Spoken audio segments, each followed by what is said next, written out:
And now the shipping forecast issued by the Met Office on behalf of the Maritime and Coast Guard Agency at 1130. Go! At 1130. I don't think I've ever wanted to be in a stand more than my life around there. They're going crazy. Hey, they got penalty here. There'll be fish flying about that. There's no tomorrow. What a magnificent piece of football! A really, really good goal. You can't make it straight like that.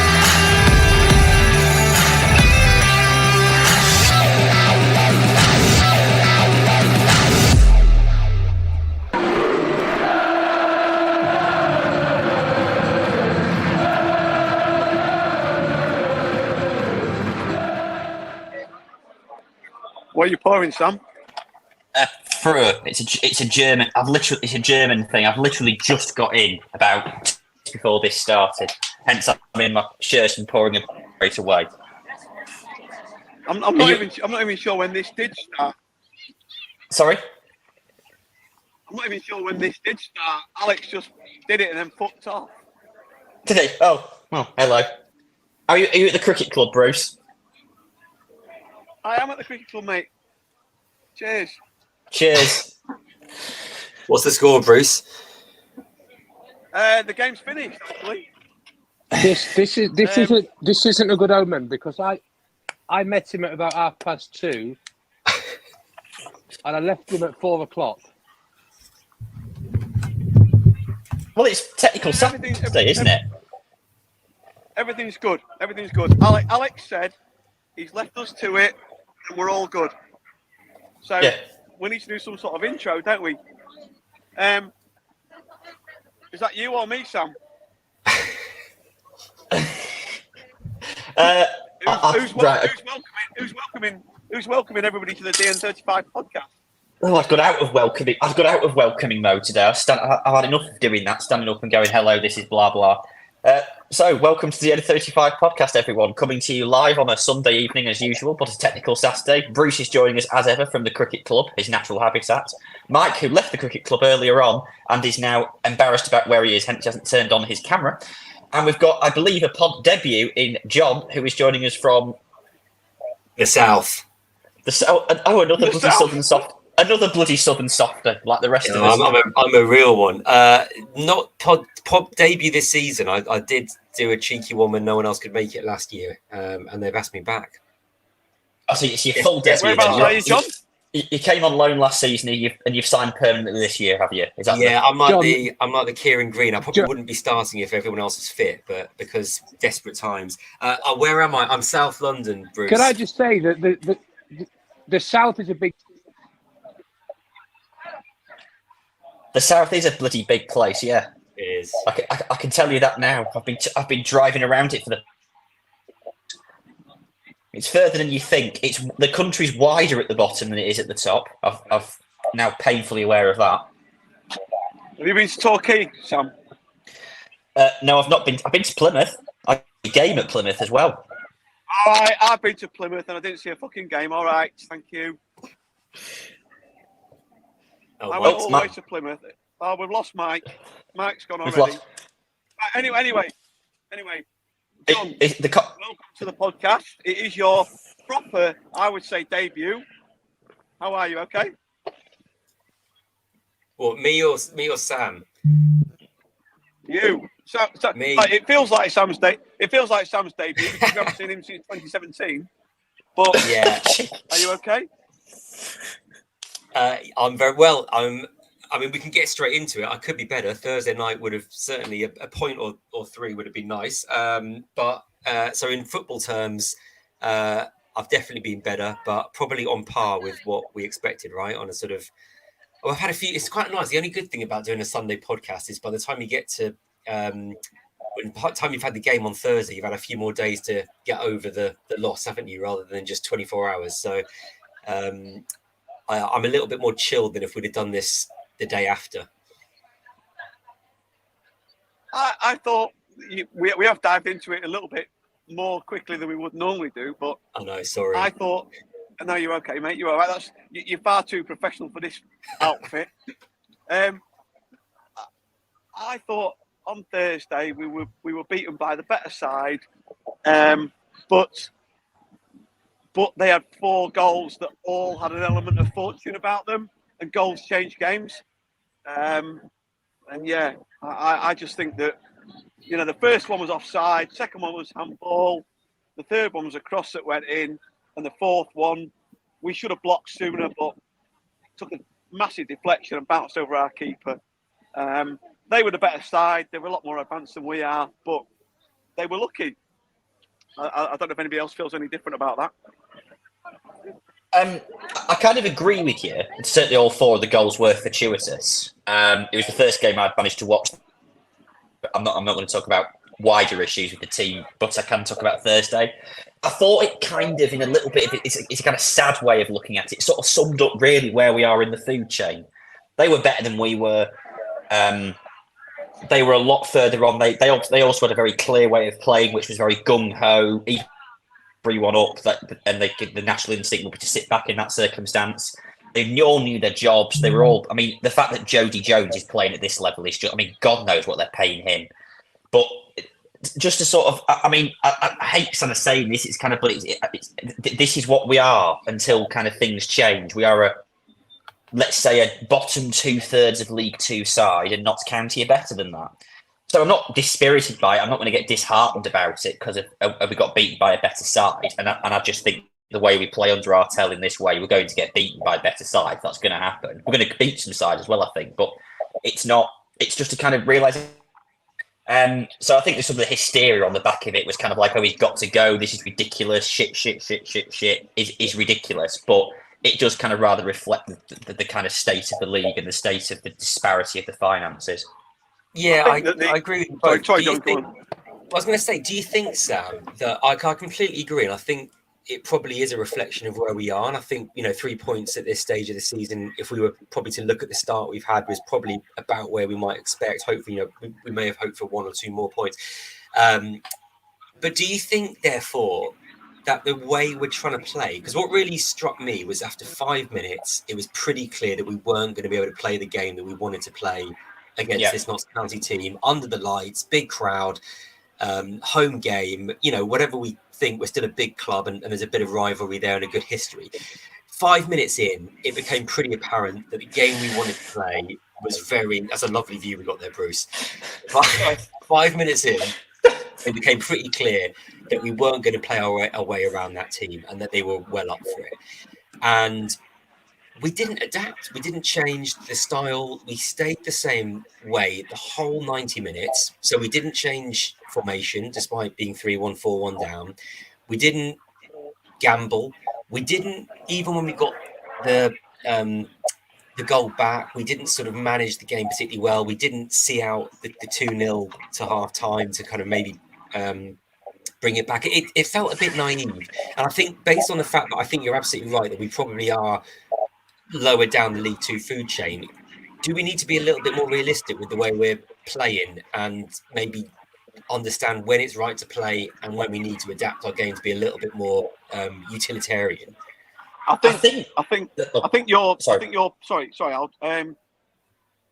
went to Fleetwood and I think I was disappointed that we just let the game drift to a defeat.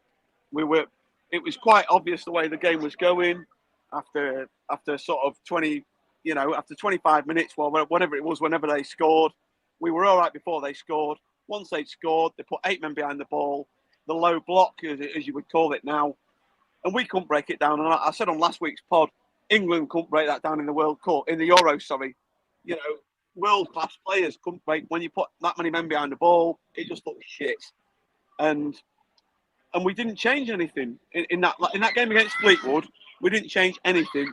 We kept playing the same way, not creating any chances, not doing anything special, and we lost the game. But there was never any jeopardy for Fleetwood. And I think you're right. I think we didn't change anything on Thursday.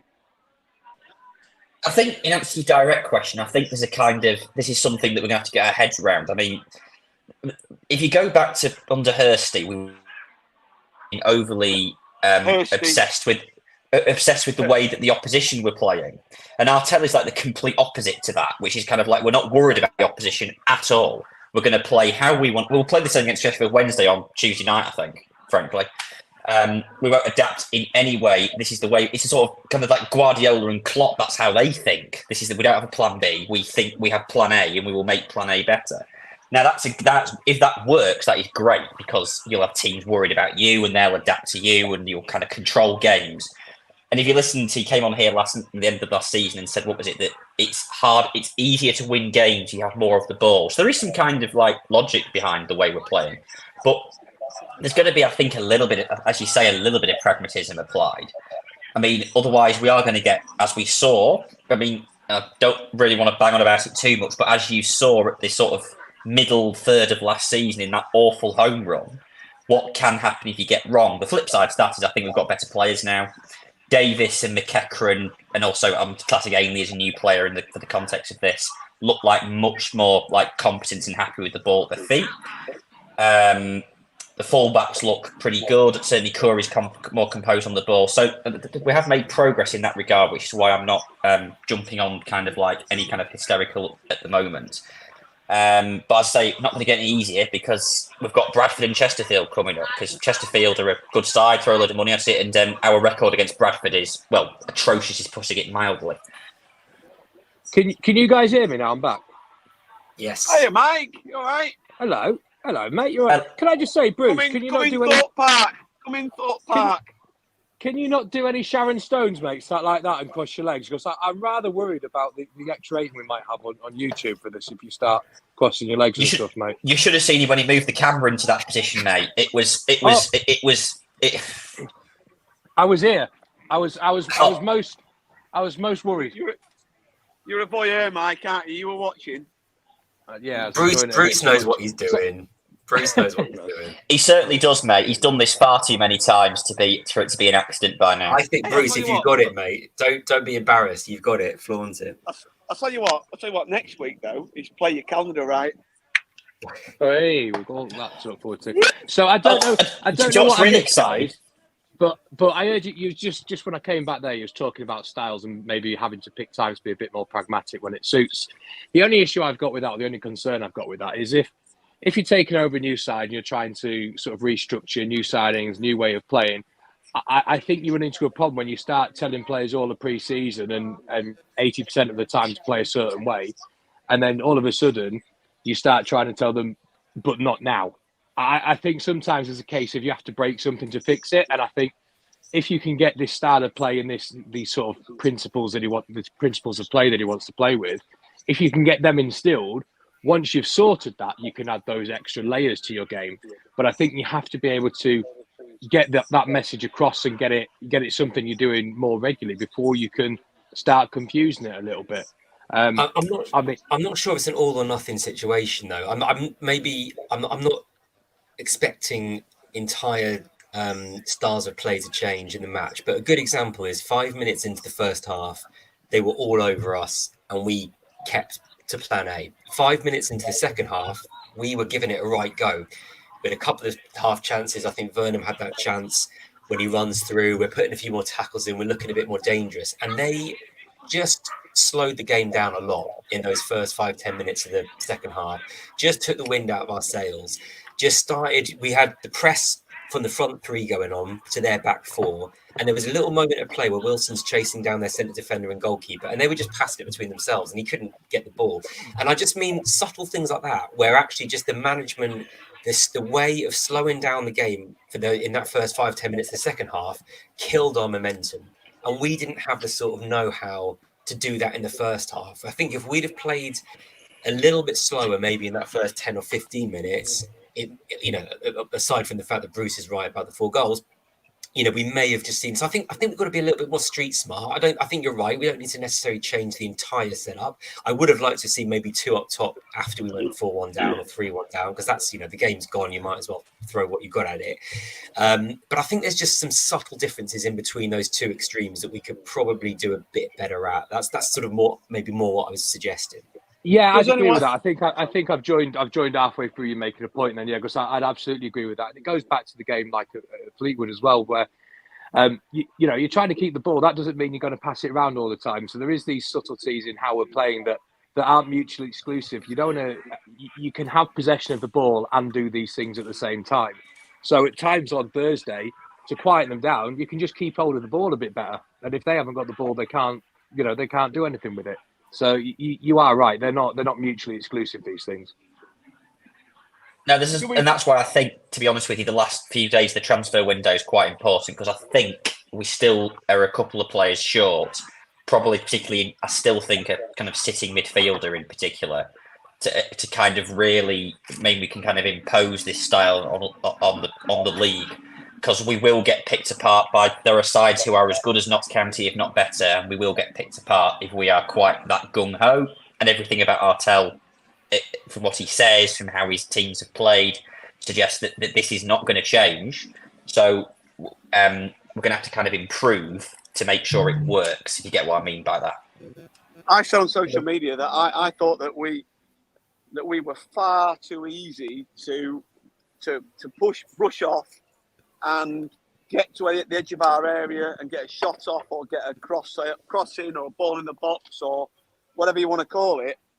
And it happened in the first few minutes against them, but it's happened in the other games as well. You brush off one or two of our players, which is easily done, and you're on the edge of our box and you've got a shot at goal. Wright saved it in the first few minutes against Notts County, but I just think we need to be stronger. And I'm surprised that we're playing Green so far forward with the other two sat behind him, whether that's Davis, Ainley, whatever you want to call him, McEachran, whatever he's what called. You call him changes during the afternoon at the cricket club, doesn't it? You change how you pronounce his name. They're sat behind Green, and Green's the player that you would want in there making the challenges. They did that in the first 3 or 4 minutes against Notts County, and they got a shot away from the edge of our area that Wright saved quite well for a corner. But I just think that I don't see any other players. We just the others. Every time they get through, they try and turn them, and they just twist and turn, and they brush our players off, and they're on the edge of our box, and it's like, right, we're in trouble now because you got to do something, and that sort of comes back to it about that's your Curtis Thompson, that's your Thompson. But who's going to play Thompson when Thompson isn't there? And it isn't Ainley, it isn't McEachran, it's not. I can only see Green as the player that plays that, but they seem to want him to play further forward. Oh, he wants, Alex is here. He's got FOMO, has he? Is he the puppet master behind it? I think the thing with, I agree. I think it was really interesting because, so similar to Sam, it's the first game I've seen this season. I wasn't expecting to see McEachran so deep. He was our deepest line midfielder. I guess the thinking is he's the one that's going to get the ball off the centre backs and kind of get things going. And that's great, maybe against different opposition. But that fourth goal in particular, he's in the way of Crowley. I mean, he literally gets a foot in and Crowley just literally goes through him like a knife through butter.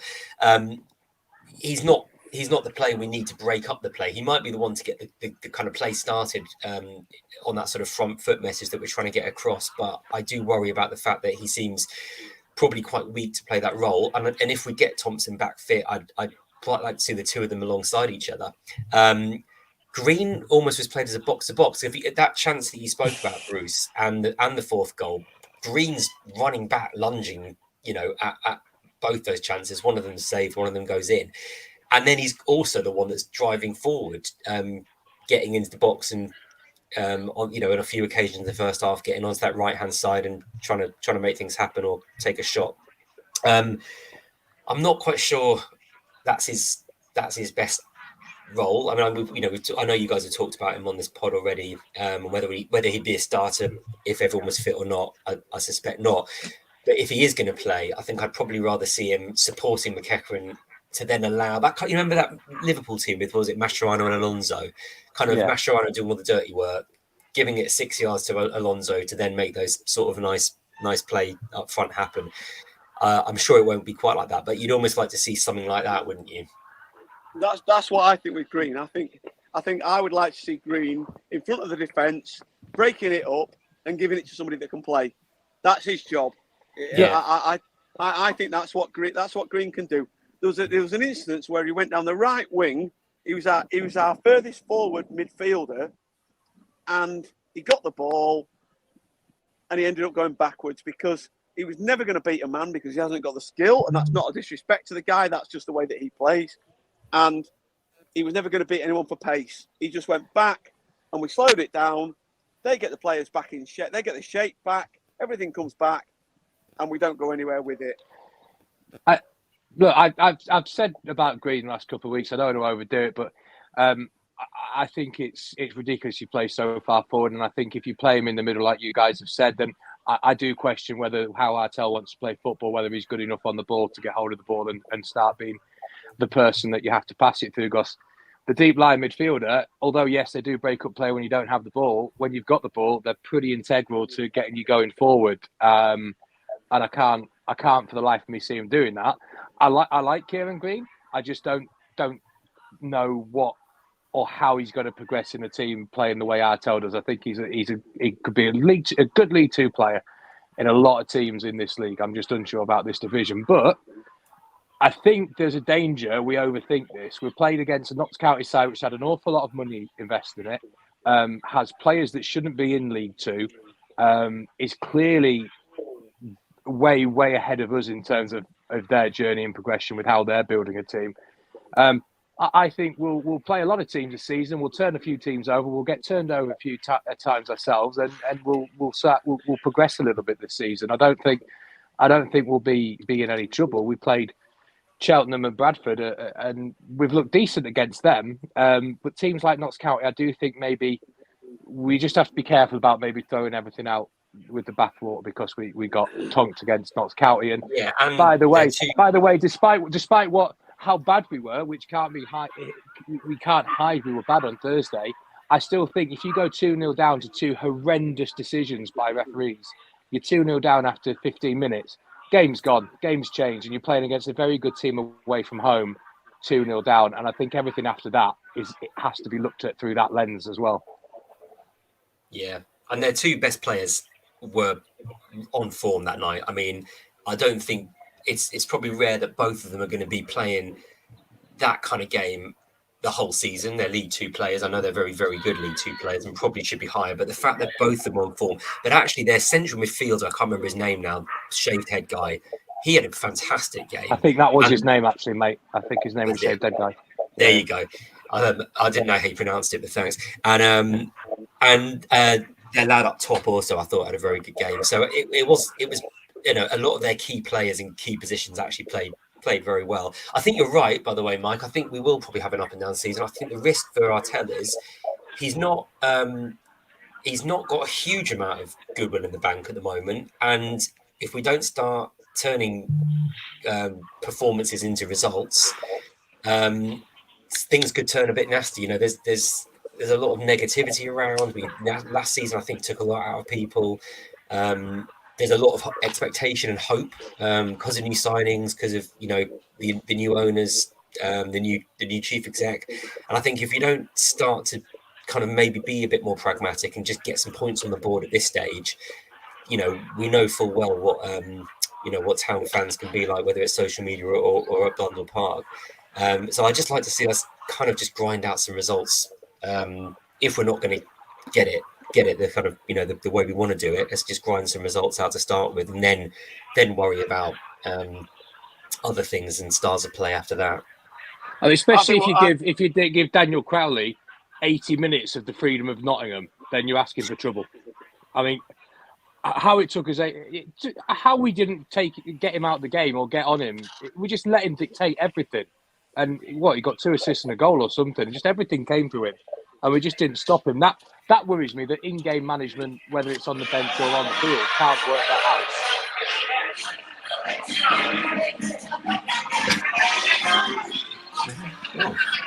All right, the turn's on. Have we got the rights to this song? That's it. This is coming down off YouTube now, isn't it? Yeah, I mean, we couldn't get to grips with it. I mean, we got poor young Evan Curry as barely had a kind of consistent run of games for years, marking or trying to deal with one of the best players in the league. Plus, you got on the other side or in the middle someone else dealing with probably our third choice central midfielder. So pretty rough. Bruce, can you get him to turn it down? Sorry, mate. Sorry. Yeah. But yeah, who's the one who's always moaning about not? Who's the one who's always moaning about muting when you're not speaking? It's Bruce. Sorry, I'm in the toilet. Good grief. Oh my fucking god, Bruce! Naked gun moment now. But we can't get around the fact that the ref just didn't do his job for those first 2 goals, and then we lost our, probably our key player. If it was going to go wrong, it did. Maybe a dubious penalty decision, but you've seen him given, haven't you? And that wasn't. And I thought after, sometimes you think if a ref makes 2 mistakes, which he clearly had, and I think he probably was told he had, even if you get a 50-50 penalty decision, the ref kind of gives it. I thought, absolutely. Even though it was a bit soft, I did expect it to see him given, because I thought you might want to even things up a little bit. Was it only 2-0 at that stage as well? Because I think if it goes to 2-1, it might change the just a bit, like that chance of Vernon's. That chance of Vernon's early doors in the second half goes in. I think that when he's running through on goal, the ball through from, is it Wilson? I think it was Wilson. He worked really hard to win the ball back. If that goes in and you go with 1 goal behind, it might kind of change the dynamic of it. On a sort of, that's the reality with that one. But do you think we are going to be successful playing this way? And what constitutes success this season? Is it best than last season, i.e. 20th? Or is it kind of like mid-table mediocrity where we have a few good games, we get battered by a few teams, and we end up finishing between 10th and 14th? Is that sort of what people are after? I think we'll be. I think anything mid-table. You do sometimes in football, it's got to be shit or bust, and sometimes it's neither. And I think somewhere in the middle of the table, showing signs of progression, getting a sort of decent style of play and progressing that way is a plus for me. Look, whether we should have done or what have you, we did struggle last season. We nearly went down. So push up the table a little bit, see how we get on, and then he's got another transfer window next summer.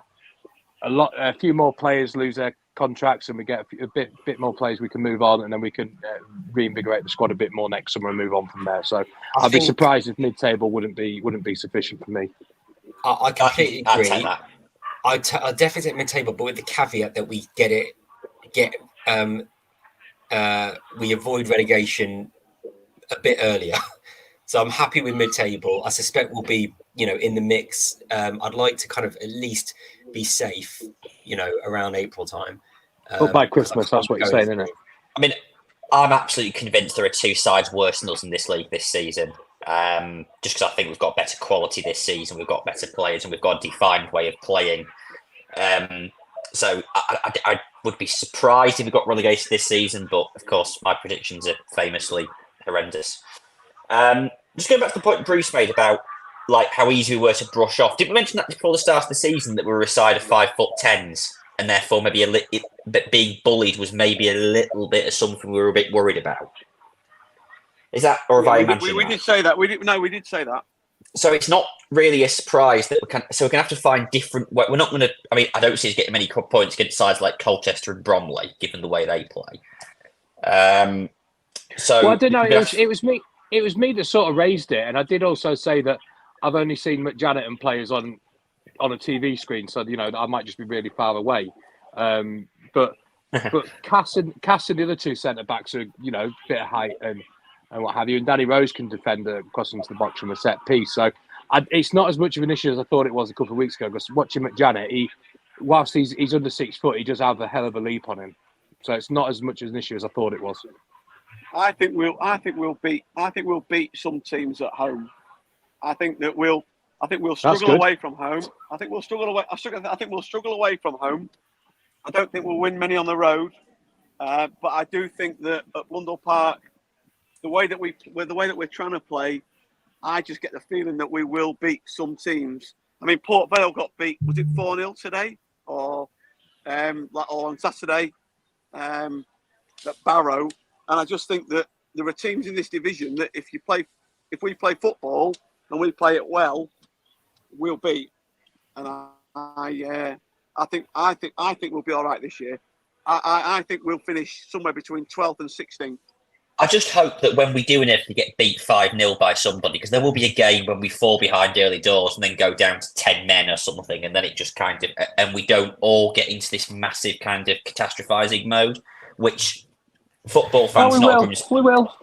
It's not a Grimsby problem, it's a football fan problem, and it's kind of exacerbated by social media. But because we've got to take a bit of perspective as I go back on something about the food chain. Sorry, I'm not trying to move this on really, but what do we think about Tuesday night against Wednesday? Do we fancy it? No. Who's going for a start? I'll be going. You'll be going, Sam. I'm going. Yeah, I'm going. Oh, I might not be going. I'm up on Saturday. I'm coming up on Friday, so I'll be at Bradford, but I can't make it on Tuesday. Are you staying at Thorpe Park, John? What's that, mate? Are you staying at Thorpe Park? If only. No, I'm going on Saturday as well. It should be good fun because this could be the pod's biggest ever turnout for a home game on Saturday. Let's do it. Yeah. Tuesday feels like a bit of a free hit, right? I mean, no one's looking for a cup run. I think we all are pretty sure we want, to be safe in the league and to be safe kind of fairly comfortably by the looks of it and by the looks of the comments. There are a couple of leagues above us. Are they league? Are they championship? They are championship. Yeah. They lost to Leeds, didn't they, on the weekend? They're probably seeing it as a fairly. I guess they could probably go on a little run themselves, but you never know, do you? And Tuesday night against maybe against different kind of opposition, we might actually do all right. He might try a couple of different things. I suspect it's a chance to maybe try a couple of new players or different positions, or bring back a left back in and put Curry midfield or something if he wants. Gallimore. What's that? Gallimore. I'll take it. It's like Bruce is turning to my dad. My dad, after a couple of drinks, usually descends into this kind of, let's start talking about how good players were. Oh, do you remember him? So and so. Or when Crofty played, and these players could have played for England and all that sort of. What's your best ever tout? Do you remember we won at Wolves and all that kind of thing? Well, it's worse than that, Sam. He's just sitting around shouting random names at people now. It's not even in a coherent sentence. He'll be walking around the town centre tomorrow going, I'll tell you what, I'd take Paul Groves now for fucking green and a fucking snap.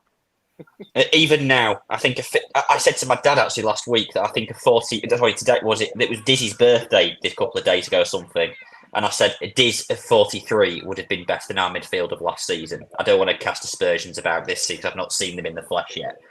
I must say, Mike, it's very, very difficult for me to get my head around this fact that you've done more games than me this season. I'm not really enjoying it. Get used to it, mate. Just talking about Tuesday though, there's no reason we can't have a good go.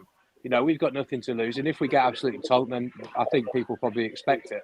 And if we want to sort of get up and at them, I don't think there's a better way to do that than at a team that likes to play a decent brand of football as well and go a bit toe for toe and see what happens. Here's a question, especially at home. Which, by the way, I'm really looking forward to Tuesday. I sat down the other day and I've worked out I haven't been to Blundell Park at a night game for nearly 16 years. 16 years? 60 years? 16 years. 1-6. So what was the last one? I don't know exactly the last one, but I know it was the season 16 when you years last ago. went, you fucking clown. No, nighttime game. I don't know that. I didn't make a record so of it. 16 years ago, where are we now? What year was that then? What year was that? So it was August 2008. Because 2008 he last went. That means he went during the Newell days was the last time he went to it. We were so shit then. You can't have gone then. We were so shit. Yeah, it was, mate. It might be 15 Bruce, then. I might have forgotten how to count. I don't know about Stockport. When did you get wet at Stockport? When was that? Yeah, but that wasn't at Blundell Park, so it's irrelevant, mate. No, I said when was that? I'm asking you, when was that you got wet at Stockport when the rain? I don't bloody know. Was that 2008 in the JPT Trophy? Yeah, it might be. So what happens on Tuesday if we do well and Eastwood has a good game? What do we do with the goalie situation? Everybody pretended they didn't have a go at Eastwood last season. Bruce just gradually making his best ever town 11 here. He said Coy, Gallimore, Groves. I dare say Mendonca and Childs are heading our way, heading in the direction of this conference. What you think he's definitely going to play Eastwood on Tuesday, John? No, I think he will play him. I think he'll play Eastwood. My question is, if Eastwood has a good game, does he put him in for the league? I think whatever happens, he'll put Wright back in for the league. Right. Yeah. I just think Wright's his number one at the minute. Whether you believe that or think that or whatever, but I think he's the number one at the minute for him, for the manager. I think we've got to cut Rice a bit of slack. He's not played that much professional football, really. 25, keepers tend to develop later. He's a League Two keeper. Has he done anything wrong? Have I missed something? I think he's been solid enough. He's not been outstanding, but I don't think there's a legitimate argument to say, right, we need to take him out the side. And as a goalkeeper, generally, you need to have done something wrong to be changed. It's not like, we're just rotating. And I can't think that he's fucked up, really. No, I agree, Mike. I think the keepers are much of a muchness, to be honest. I wouldn't want to choose and say with some sort of assurance that who was the better keeper, to be honest. Yeah, I think the question was asked on social media today. I think, who would you prefer? I think I agree. You've picked him as your number one. You've got to stick with him, really, haven't you? Obviously Eastwood's been given the cups, which seems fair. And you're right. I don't think he has done much wrong. There was maybe a question mark over the Jody Jones cross, but it's taken, by surprise, isn't he? But then again, the Bradford game, John. The Bradford game, I think Eastwood should have saved the initial cross, which tucked in. So, we don't have to dig everybody out for, Wright gets digged out and what have you. Eastwood made a mistake. And I think there's a lot of revisionism from last season. Because I remember when we was having these conversations and you look on social media and Eastwood was getting ripped to shreds. And I thought he was decent at the end of last season, actually, in the circumstances. So I think they both started okay, but Wright's definitely the number one. And unless he does something wrong or the defence just don't have any confidence in him, like what was happening with Harvey Cartwright last season, then I don't see how you can change it. Yeah, I hope he does. But yeah, I think let's give it a go on Tuesday. See what happens. I think we will. I think under Hurst we would have, and it's not a dig at Hurst, but I think we would have sat back and encouraged them onto us. But I think the way that he wants to play, I think we'll play on the front foot. They'll make changes because they're a championship side, and they'll think they can make changes and still beat us. And yeah, bring it on. You just look at if we did do that and we nick something playing like that and having a good go, then what that would do for confidence. Because obviously it's a new team and he's trying to get things across them and it's still trying to learn and gel together. Do you imagine what that dressing room would be like if we have a go at Sheffield Wednesday, we get a win somehow playing the way he wants to play? I think that do massive amounts of confidence. Yeah, I don't think losing would do the opposite. So I don't see the point in not doing it. Just go for it. I said that after Bradford, though, that, with the penalties, 9 of the 10 players scoring their penalties, that they would all feel like they contributed to the win. So, yeah, let's see what happens. I think the buffet's going to open soon here, by the way. I'm in a good position. There's a 50th birthday party, and I'm in a good spot for the buffet. Do you know the person? Do you know whose birthday is, Bruce? Are you just there for a free buffet? No, I'll tell you what, right. I'm not kidding, right? They've just got the staff have all just left. I'm going inside. I'm going in.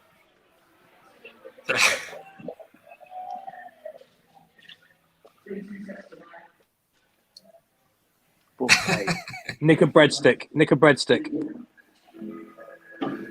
do a breadstick. There you go. What content? And a bit of quiche. Right. So that's Wednesday.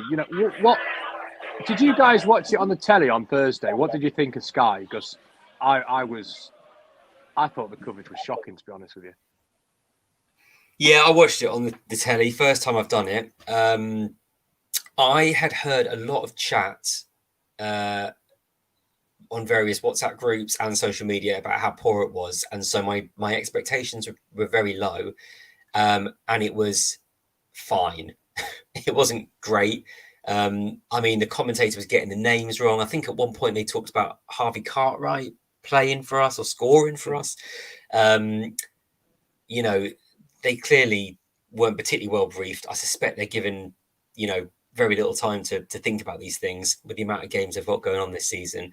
For me, I mean, it didn't slow down or anything, so that was fine. The actual coverage was okay. The commentary was a bit poor, and some of the analysis was pretty basic. But, you know, for someone like me who doesn't get to a huge amount of home games or, you know, games further afield, I get to see it, and it was fine. I wouldn't, it was a lot of money, actually.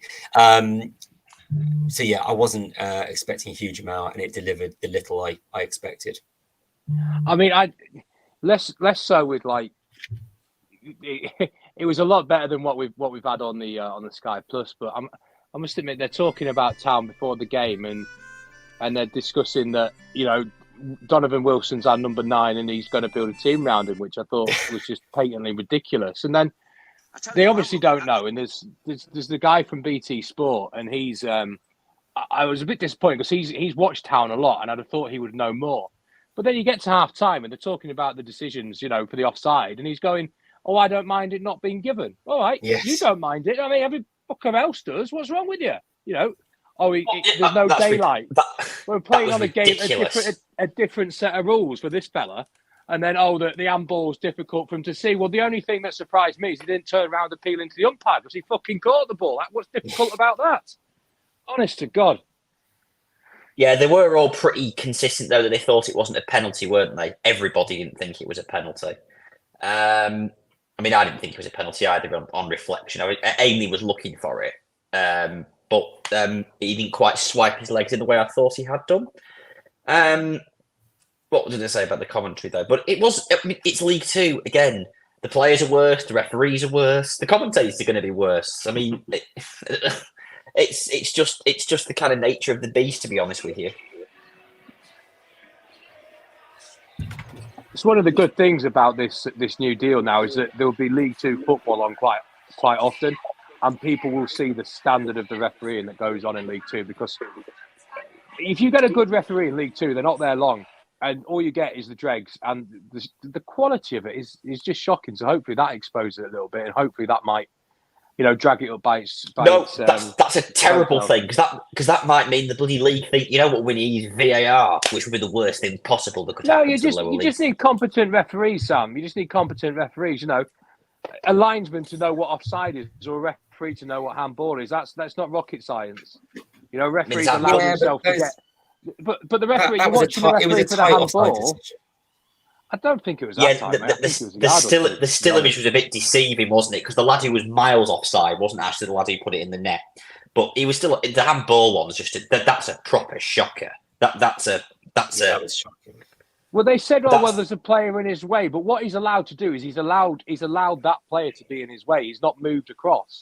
You know, as a referee, you move about, and he's just stage stood where he is, and somebody's come across his way and he's not seen it. I don't think there's any excuse for either of the two decisions, really. I don't think the offside was marginal at all. I think it was quite clear. I mean, the thing is with social media now that, you know, the refereeing's been on under the spotlight for a while. I mean, that Sutton decision last season, you know, plenty of people were sharing that who weren't Grimsby Town fans. It's unless there's some serious financial implications behind it, it's not going to change. You know, the model's not going to change anytime soon. Those offside decisions, you know, those are going to be given. We'll see those in other games, and we'll probably be on the right side of them 1 or 2 times this season. It wasn't as shocking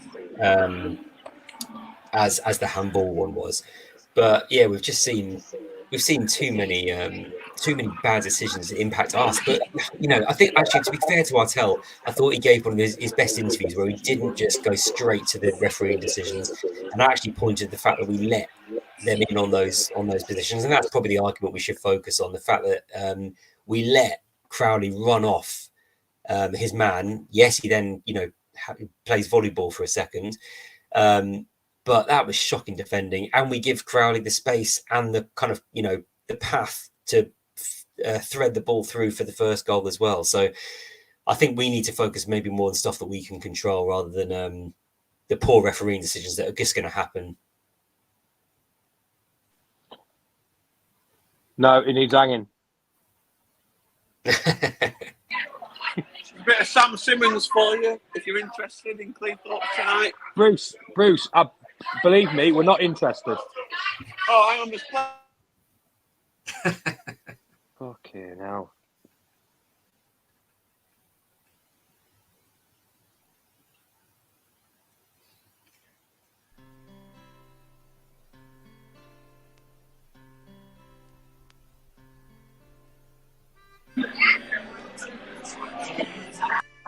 Oh God, the others have dropped off, Bruce. Bruce, you're on mute. No, Alex keeps muting me, I think, in the background. Yeah, it's a good thing. It's a good thing. Because you've got a band playing behind you. That's Sam Simmons playing. If we can drag you around from Bruce's tours, do we have 5 minutes to talk about? Fucking hell, Bruce. Honestly, man. What? Right. Well, I'll tell you what. I'll let you lads talk about whatever you're talking about. I'm going back inside. It's been a pleasure, and I'll see you all later. Go on. See you on Tuesday, Bruce. Oh, he's gone. Yeah, we've got 5 minutes to maybe talk about the update from Company's House that started appearing on. Yeah, sorry, on social media. I saw that had happened, but I don't. Well, I briefly, but I was been busy the last couple of days. So could somebody explain to me? That I saw there was a statement about 1878. What actually was it? If you wouldn't mind, sorry. Go on, Mike. Yeah, so basically there was, I think somebody found that there'd been an update to Company's House about there'd been some documentation sent from the club, a statement of capital following allotment of shares. So there was on the 5th of August, there was 4.5 million, I think. And then on the 5th of August, there was 6 million. And I think quite quickly people started thinking that was two separate sums that had just been invested in 1878, which patently it wasn't. Looks like it's a cumulative amount. So the 6 million is the cumulative amount of share capital that's been issued into 1878. Basically, it just looks like the loans to shares. Yeah, decided to convert their loan to shares, which is a great thing for us. And there's also been a new share issue to new investors, of which I'm sure we'll find out their names very soon once they've gone through the necessary of letting all the shareholders know. Sorry, I got thrown off because I just looked at my phone and there's Alex, who's not Bruce. This feels like he's let us loose, like like on The Apprentice when they let you do like a podcast and then they come back in to sort of judge you, Yeah, we're about to give it D minus, aren't we, for our performance? Who's the bald guy who does the interviewing at the end? Is it Claude? And absolutely Claude Littner. Yeah, he lips everyone to absolute pieces. What was that about Bruce saying, "Oh, don't worry about it. It'll be absolutely fine." Doesn't come as an admin, so I don't know how he thought he was going to go live, and then just leaves halfway through. It's when he wanted to do something else. Yeah, he's at the cricket club and said, "We've got this." I was like, "No, we don't got this." There was a buffet. How can we compete with a buffet? He's the only guy in the world that has he never been anywhere else. It's just like, have you not seen the there's drinking and then there's music. I've never seen anything like it in my life. I think we should take him on a tour of London and blow his mind. Let's take him to some. I'd love to take Bruce to a drag show artist. It's like let's take him to the Vauxhall Tavern or something like that. Funny you mentioned that, Alex, because I remember because he came down, didn't he, for a couple of days away with his mates during was it Wimbledon away? I think it was. And he started sending pictures to the WhatsApp chat, didn't he? Of, oh, look, here's Trafalgar Square. Oh, look, here's the British Museum. Like, to all of us, like, yeah, great. Oh, here's the Houses of Parliament. Like, okay, yeah, I'm unaware of that place. I mean, I pretend it doesn't exist anymore. But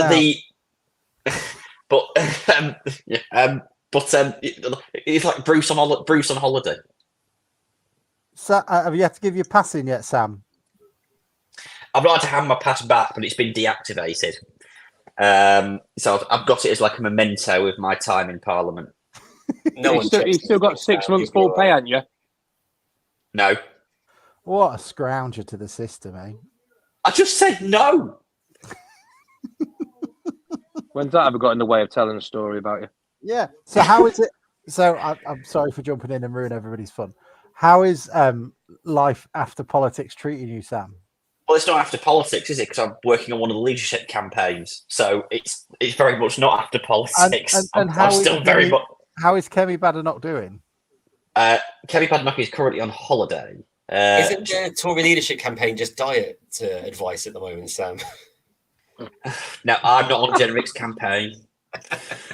How many murals? We've ruled out 2 then now, haven't we? He's not noticed this, has he? Sam's having to go around Grimsby and all these wonderful paintings. Robert Jenrick is just saying, "Can you paint over that ice cream, please? It just needs to go back to wall." No, I'm nothing to do with Jenrick's campaign. Can I make that completely clear for anybody listening? Just dragging us back, kicking and screaming to just things that people are interested in. Yeah, it has crossed my mind that I'm here during deadline day. If we still need a few signings, shall I go and sit outside Blundell Park with I'm like quite a purple dildo like Sky Sports News? Mike. Yeah, someone get a dildo in his ear. Why don't you? And you can vox pop prospective signings. How's he going to do that? Just random people on the street in tracksuits. What type of striker are you? Just to a random bloke? Sam wandering around in the background with a lawnmower. Yeah. How did the move come about? Well, I needed to go to Tesco to get some bread. I think we've got one, maybe 2 more coming in. We surely have to, particularly after Davis's injury now as well. Or when is the transfer deadline also the deadline for loans, or can we still loan players? No, it is. It's the only thing you can sign after deadline is unattached players, but they have to have been unattached or free agents prior to the window shutting. So it really is make or break. I mean, I'd be surprised if we didn't. How many spaces we got? We've only got Barry. We've only got 1 loan player. Is that right? Davis is a loan player. Barrington's a loan player. Yeah, we've got a couple of loans up our sleeves. But yeah, we definitely need another midfielder, and we definitely need another wide player again. And we definitely need another striker. We'll be getting a Bikwu again, won't we? That'll be our loan. We'll get a Bikwu. Yeah, well, somebody saying he was going to Northampton. I wouldn't mind a Bikwu back, No, nor would I. I thought he was all right. He worked hard. He worked hard. He put his. He needs to learn how to jump because he was so big. He obviously in junior football he'd never had to jump in his life. But he took his goals quite well. Yeah, of the kind of young, promising loanee signings we've had over the years, he was one of the better ones. He was better than Jamie Andrews. But I like how it's self-muted him then. I mean, I think we're desperate. Personally, I'd hope we could do a bit better than a Bikwu. I wasn't as impressed. But, he got a couple of very important goals towards the end. I'm not sure he did work that hard, but maybe I was just a bit jaded by that point. But yeah, he was absolutely buggered after about 70 minutes whenever he played. Yeah. He ran himself into the ground. But Donovan Wilson, bless him. I mean, I thought he played okay the other night. I thought he ran his socks off again, chasing lost causes. But again, the ball isn't sticking up front with him, is it? It's just coming straight back all the time. He's not a lone striker, is he? And I thought he did, apart from that bloody awful chance where he tries to play that through ball to Barrington and, just sort of rushes it.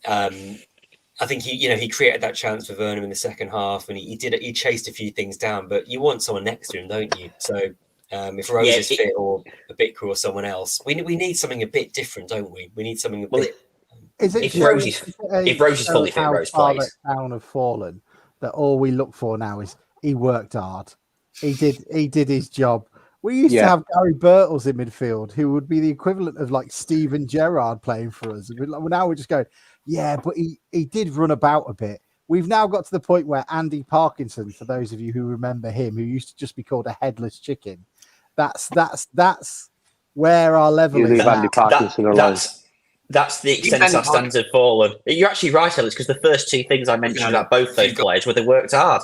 Yeah, and that should be a prerequisite, shouldn't it? Yeah, they worked a bit harder, and that was it. It's amazing as well, like locations. I've been on the road. Morecambe and Barrow are fucking in the middle of nowhere, and Blackpool as well. Sorry, Morecambe is like, it's like Battersea compared to Barrow. Barrow really is the end of the world. They're basically the same place. That's why they don't have their training ground in Barrow. But I tell you what, I've got a question for you then, John. How many do you think we need, and what do you think we need before window shuts? I agree with Sam. I think we need a midfielder because if Thompson's not fit, Davis is injured. We've got Green's not good enough. Well, yeah. I mean, we need someone a deep line midfielder.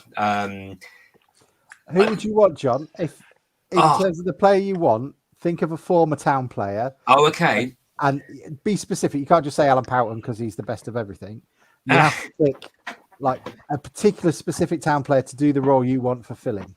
Well, Paul Groves would be in every position. You can't have Paul Groves. Paul Groves is banned. Yeah. You can't have any good ones, basically. So. You can't have any good ones. Any player for the last 20 years. If you can't say Grovesy, mate, go Diz. He's the closest thing we've had to Grovesy since Groves. Yeah, I mean, I think Diz or Nolan. Yeah, I think Nolan had the legs. I think I'll say someone like I wouldn't mind. Maybe didn't get the kind of credit without going one of the obvious ones. Someone like a Stacey Caldecott.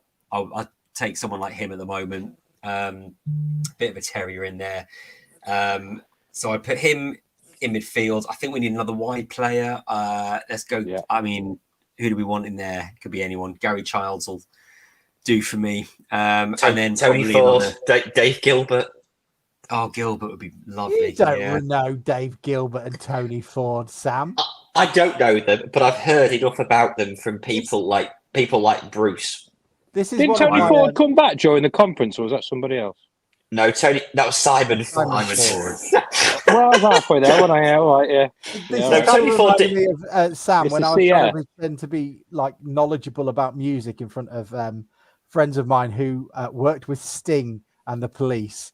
And they asked me who my favorite rock band was, and I had no knowledge. So I just said Spinal Tap. These friends of yours that have worked for those bands, have they got like a niche of working for law enforcement, Sting and the Police? No, nothing like that. No, they were no. Mate, I'll say this: think of a joke. Spinal Tap are legitimately a great band. That's not. I don't want to hear anything otherwise. Well, they didn't think of me being my music knowledge kind of did me in then, and I also got told playing on Sting's bass guitar from Walking on the Moon. Oh. It was in their house, and I was playing it like a massive air guitar. Amazing. It's like, please put that down. It's worth about 2 million. Right. So we're signing Grovesy in midfield. We're signing Gary Childs out wide. So we're signing up front. Gary signing up front then. Neil Woods. Gary Jones. Clive Mendonca. Kevin Drinkle. I mean, how far back we go? Right. Okay. So let's say a player within the last 10 years, and it can't be Podge and it can't be Bogle. By the way, Simon Hodgson with Cockers or Cunningtons, that's a great shout. Both of those. We need a bit of engine in midfield. I think we need a striker who's able to kind of hold the ball up a bit, kind of bring other people in the place who people need to come near to and people can run off because we've got Gary Jones. Yeah, that's not the last 10 years, is it? Not the last 10 years. If we go in the last 10 years, a striker who can hold the ball up, you're looking at. He's not a striker. You're looking at either Lenny. No, he didn't. He played him in the left wing. You're looking at either Ryan Taylor or Linnell John Lewis for like target man centre forwards. 2015 Shop would be absolutely appreciated right now. But again, 2015 Shop was a conference player, wasn't he? So so were most of the players last season. But this is the thing, that the sort of the point you were making. Really, we're looking at, you're saying 2015 Shop. Oh, he'd be brilliant. Yeah, he was good in the conference. But this is the sort of level we've stooped to, that we now view that players who were good in the conference were. Yeah, but I think. What about August? James was it James Houston? What was his name? Hansen. He was fit for 3 games a season. And that's 6 weeks he had. Yeah, but Sam, don't we Sam, don't we build up the difference between the Conference and League Two? And what all we've seen from Conference and League Two, the times we've been in it, is I don't think there's that much difference from the top end of the National League to League Two. You say about Lenny, he was a National League player. Yeah, he was, but he could have quite easily been a League Two player during those years. Maybe, Easily. but I keep hearing you say that, and I think we haven't had a decent season in the league since 2006, and yet we've been at the top end of the conference in most of the seasons we were in there. Well, hang on. So, we got to the quarterfinals of the FA Cup one season and finished, at least mid-table in League Two. we had our highest ever league finish. Yeah. No, it's very difficult to have a good season in League Two when you don't get promoted out of the National League. I don't understand that. We had good seasons in the National League, we just didn't go up, so we couldn't possibly have a good season in League Two, could we? No, that's not what I'm saying. What I'm saying is the fact that we still view the best players in the last 10 years have played for us in the conference. And Alex saying, 2015 Lenny would be great. Most of them would have done a job in League Two easily. You look at that team that when we nearly went down under Slade, and he got rid of a lot of players. You're telling me that 2016 team wouldn't have pissed League Two? Would have done. I want to more know about Sharon Hutchinson, who says she went to school with Martin Fowler. I assume she means the one from EastEnders. Either that or it's just random information. Oh, you've upset Sam now, Mike. He's gone off his camera. Oh, there he's back. Sam's permanently upset with me. Sam is supposed to come down yet? Supposed to come down? No. I'm going to hold. In the same way that we're reminiscing about Dave Gilbert and Gary Childs and Clive Mendonca, I'm going to reminisce about the 2019 election. Oh, he doesn't. Yeah, but the season and those players weren't built on lies and bullshit. So I've had an idea. From what Sam was saying. If we're going to get into lies, I'm not going to go there. But anyway, I've had an idea. I'm not going to go there. Do we have an oven-ready striker, Sam? He's got an oven-ready. Yeah, an oven-ready loan deal. But we do have a black hole in the centre of midfield, don't we? I've got an idea. I don't know what that means. I don't know. This is going to be so much more fun now. All of a sudden, I can poke fun at them for ineptitude rather than the other way around. I can't wait for this. The thing is, Sam, we don't work for them, mate. That's the difference. But I've had an idea before you go down this rabbit hole. You're saying about difference between League Two and National League. If you took the 2016 team that took us up and this team now, how many of this current team get into that team? Oh, not very many. Not many. Jordan Davis over maybe Craig Clay. Yeah. But I'm basing that off what 1.5 games. Maybe. I'd say maybe Vernon gets singles. We didn't have a winger, did we? On the left. He played the Nolan, Clay, Disley sort of three, didn't he? Instead of Monkhouse. No, that was the year before. But he played Nolan, Clay, and Disley for a lot of the team. Because Hurst always used to like to play that lopsided forward midfield, didn't he? With just one winger on the right. Yeah, and you're not picking. Yeah, that's true. You're keeping Bogle, and you're picking both Bogle and Hammond in that side. I think what we're saying is Bogle's the answer here, isn't it? Which is rather depressing again. All roads lead to Bogle. Is it still there? No, I think he's not coming back. I wish people had shut up about Bogle and Charlie bloody Kirk for different reasons. We're not signing either of them. They're not signing.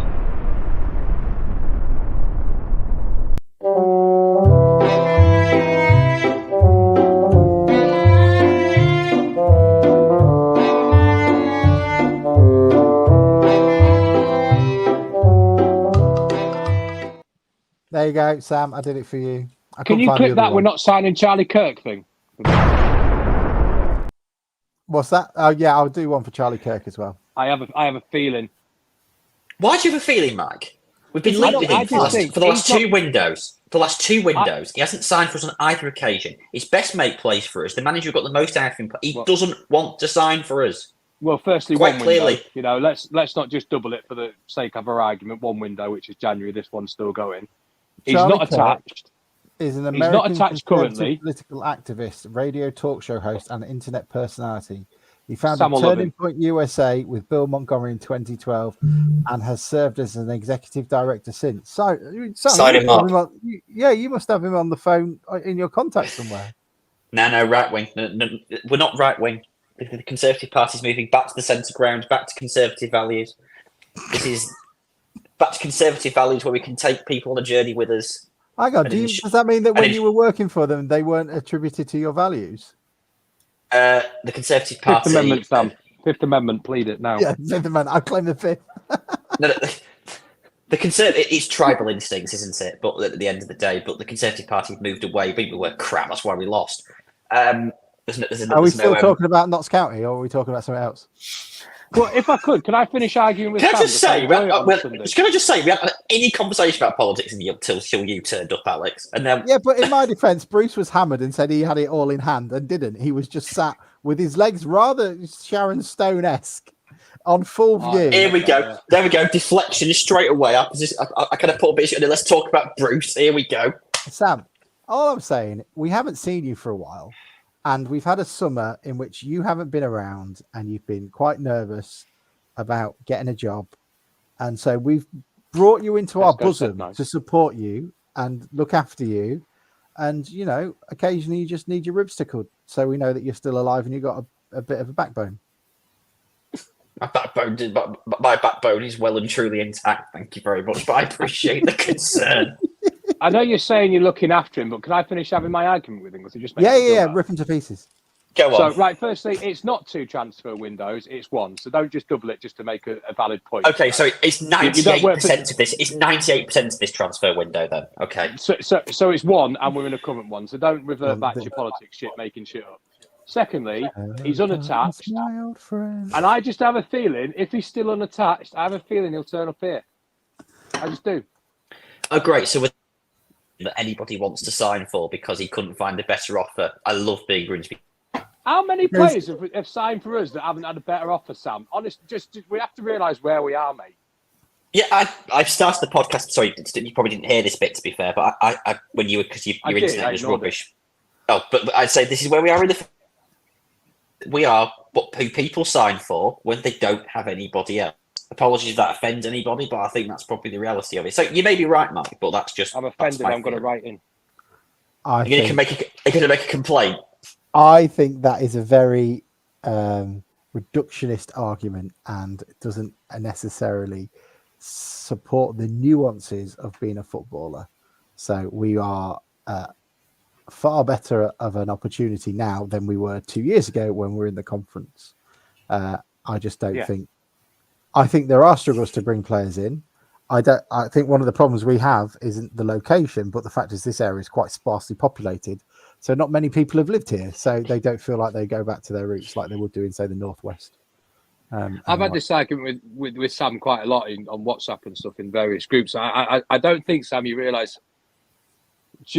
I think we're quite a good option, to be honest. I think you look at the way the club's run. I think you look at the location, what you get for value for money. Me and Alex have spoken about that before compared to London.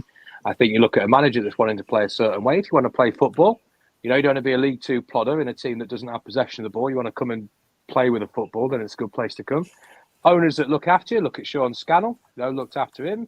Look at Callum Ainley, we've looked after him. You're thinking if something goes wrong, I'll be in a good club with good people.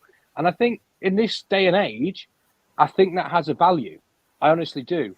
And Grimsby and Cleethorpes, as I say every time I come home, is actually a really nice place compared to a lot of parts of the world. There's parts of London that are absolute shitholes, and I'd rather be here than there. Yeah, look at Sutton. Sutton's fine. Leave Sutton alone. Maybe that's the thing. I think we get it. I think we all get it. We love the town. We love the community. We love the area. We love going home. We love the seafront. We love Steels. We love Meggies. All that kind of stuff. But I think the kind of perception of the town is maybe a bit of an issue. I mean, I don't know about you guys, but you've mentioned you're a Grimsby fan, or you come from Cleethorpes, whatever. People just laugh at you and say, "Oh, that's a shithole." And I think that is a reality. It may be the circles you wander in, Sam. But Sam, those people are people those people are people you're talking to. If you're making a decision what club to join, the club can avail you of those concerns. There is things that you don't just go, "Oh, I've got an email coming, that's a shithole." No, the club can do something about it. You can come and have a look. Other players have been here. It's not just like you're chatting to a mate in a pub about it and, "Oh yeah, it's a shithole," and that's the end of the conversation. It's quite different. I don't know about you, but John's sort of, similar circles to me at times and stuff. But being a Grimsby fan, lives in a shithole. Yeah, being a Grimsby fan is a massive advantage when you're networking with people, because absolutely everybody remembers you. The amount of conversations I have with pretty senior people, and the first thing they say to you is, "God, you had a tough time of it on Saturday, didn't you?" To be fair, Alex, I get that as well. Well, I get that as well. Sort of, the first thing that comes up is, "Oh, I know Grimsby. That was the film with Sacha Baron Cohen." That's one that always crops up.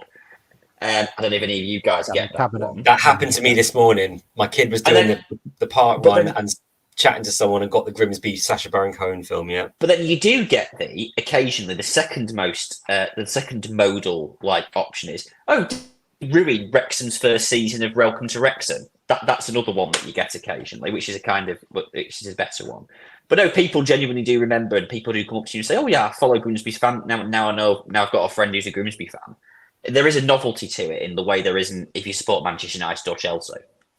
I'm going to talk now while he's drinking and get a word. You remember when you asked John that question, Alex? Yeah, I did. Yeah, Sam is Sam is the exciting Labrador of the podcast. It brought us together, really, Alex, didn't it? That awards evening when all we did was talk in the club. And there's photos of us deep in conversation when actually we're just talking about, going to a back five. But it does, doesn't it? I mean, I think you're absolutely right. Well, first of all, there are a few things. Yes, the Sacha Baron Cohen thing comes up. Second of all, people immediately know that you're a genuine football fan, and they quite like that. There's usually one or two little nuggets they know. So whether it's recently the quarterfinal run, maybe the Wrexham thing, there's been enough sort of decent moments in the last few years. But you can't get away from the fact that to a lot of people, it's still associated with, the fishing industry. And I think perhaps actually a lot of the political attention that's gone on the town in the last, maybe since 2016 or more recent years, perhaps hasn't helped. It's been it's become a bit of a synonym for, boarded up high streets and particular voting patterns and the like. So it can mean different things to different people depending on the circles that you're in. But from a football perspective, people genuinely seem to like the fact that you support a real club, and genuinely it has done me very well. To the point where I was hosting a panel discussion with the now Grimsby MP Melanie On, and we started off the chat, with the fact that I'm a Grimsby Town fan, and that was sort of the opener of the conversation. Which then at the end of the event, lots of people kind of came up and said, "Oh God, Grimsby Town, yeah, saw you guys beat Wrexham in that first series of their, should have been Hollywood ending series." So it really does depend the sort of circles that I guess people mix in and what people want to take from it. But from a football perspective, it certainly has got its benefits. I don't disagree with any of what you said, Mike. I think it should be seen as a attractive location. But there's a lot of things that have to come with that. Football and the way a club treats you is one thing, and style of football is one thing, and guaranteed minutes is one thing. But there are other things. When you're a young football player, you want other things in your life, including access to good nights out and your mates and everything else. So I guess it's a whole package, isn't it? I'm not saying that it just falls in their laps so that from the club and stuff. They obviously have to go and proactively do it. But I do think there's an awful lot that can be done to persuade people about the area. And I would just say, when you mentioned Melanie On, then I saw it visibly took Sam all of his energy not to butt in. Then he pulled a face. Go on, Sam. There are 1,000 footballers playing for 92 clubs, in the Football League every Saturday, and there are 14,500 professional footballers in the UK. Not all of them are good enough to play for Town, and they all played for us under Holloway. The odds, they all played. They were all in midfield, but the odds are in our favour. I get what I would say. I think you got to look. For me, if you're a young football player, you've just got to show them. John McAtee, John Oster, Ryan Bennett. There's Conte. Yeah, we got, again, to Sam's point about accepting where we are in the ladder. It doesn't mean that we can't be part of a journey. No, that's not what I'm saying at all. Just we're a stepping stone. But unless you're Manchester United or Liverpool, you're a stepping stone, aren't you? Manchester United, Sam with the 90s references. But a stepping stone. You don't think Man United are a stepping stone? They're a stepping stone. They are these days. Liverpool is the pinnacle nowadays. But anyway. There's nothing wrong with being a stepping stone. I mean, you look at Conte and McAtee, but also Macaulay Langstaff. Where did he come from? You don't always have to look up for players. You can look down for some really bloody good ones. Give them a couple of years here, sell them on for a profit. And that encourages. We've got another one. Conte wasn't it? Another one. Yeah, exactly. I completely agree, Mike. The number of players that we signed in the conference days, our best players in the conference, were players we signed from lower conference clubs. That was like Bogle. He came from Solihull. So right. I wish people stop mentioning Bogle all the time, Sam. Did you notice that I don't mention him? I'm done with it. Did you notice that the government? What? You broke up, sorry. Yeah, very funny. No, no, genuinely, you did, Sam. We got some good players from. Taking the piss. We got some good players from above as well. I mean, Diz had a decent league career. Nsiala came from. Toto came from Southport. From Everton he did go to Southport after that. Ryan Bennett came from Ipswich. They discarded him in his youth academy, and they didn't think he wanted to do it. Neil Woods had caught him, and then put an arm around him and said, "Why don't you come here?" And Serge Makopo. You're actually right, John. I don't think Diz needs to drop out the league Diz needs to drop out the league when he first signed for us. I mean, he was a league player who had from the side. I think really. Pearson and McEwen, Anthony Church. Are you guys done? Yeah. Adam Proudlock. I set off at 6 o'clock this morning. I haven't eaten all day. Barry Conlon. Why have you not eaten? Why are you not taking your health seriously? Why are you not eating on a Sunday, but just drinking alcohol instead while you're unemployed? I told you the Tory party leadership's just about dieting these days, Alex. Yeah, it is. It's on the just because it's very hard work what I'm currently doing. But anyway, I'll survive. Conservative Party spokesman and slogan Sam Barrack. Then I'll survive. Well, we did just. You may believe it or not, Alex. When the exit poll came with 131 seats, a lot of us went, "Not that bad, actually." Yeah, well, we're more worried about the Lib Dems nowadays. So, Mike, anything you want to say before you go off and enjoy the long, beautiful promenade? No, why am I going up the promenade? Why? I assume that's what you're going to do on your holiday. Well, not at 9:30 on a Sunday night, mate. Jesus Christ. He means more generally, not literally physically at the moment. Oh no, I meant now. Oh, generally. No, I don't have anything. I don't have anything either now or more generally to say. Have you had fish and chips yet? I've had more fish and chips than somebody who ate more fish and chips than me. Oh, I didn't tell you, did I? I went to Papa's in Blackpool because there was nothing else, and the fish was off. How can you get off fish in a fish restaurant? You did tell us. Yeah, West Coast, mate. That's what was wrong with it. Yeah. I didn't know it was like a rap war. East side, west side representing. I tell you, I did go to Steele's and I got the jumbo, and I had to I had to finish it, and I wasn't ready to finish it. I only have a medium when I go to Steele's. It's a big old. There's a bit of rivalry going on in the party, so I had it, and then I really regretted it. So I sort of waddled down the seafront. Then you were egged on to eat bigger fish. Yeah. Go over to the party. Have you got like a whole travelling contingent? Have you got a minibus full, Mike? Well, there was 5 of us. Or as the Conservative call it, a quorum. But so there was more than Reform there. So technically we're a party. Right, are we done? Thank you all so very much. I have no idea what it was like at the beginning. No, but someone has to come on and press the button to end it. Just cut the first half hour off. Okay. Yeah. Will do. Great to speak to you all. See you on Tuesday night, some of you. Oh, okay. Why? What? Okay. Open wide for some soccer! And now the shipping forecast issued by the Met Office on behalf of the Maritime and Coast Guard Agency at 1130. Go! At 1130. I don't think I've ever wanted to be in a stand more than my life around there. They're going crazy. Hey, they got penalty here. There'll be fish flying about there. There's no tomorrow. What a magnificent piece of football! A really, really